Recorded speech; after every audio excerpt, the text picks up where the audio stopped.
এই যে খোলা আকাশের নিচে রেখে দিছে আমার একটা প্লান্টেড অ্যাকুরিয়াম। এই দেখেন, এটার ভিতরে বৃষ্টি পড়ে অটো, বৃষ্টির পানি পড়লে আবার এদিক দিয়ে চলে যায়।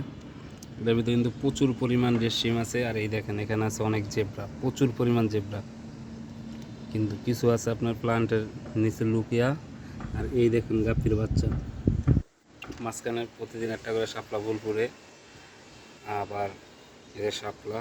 আর এই দেখেন প্লান্ট কি ঘন হয়েছে প্লান্ট।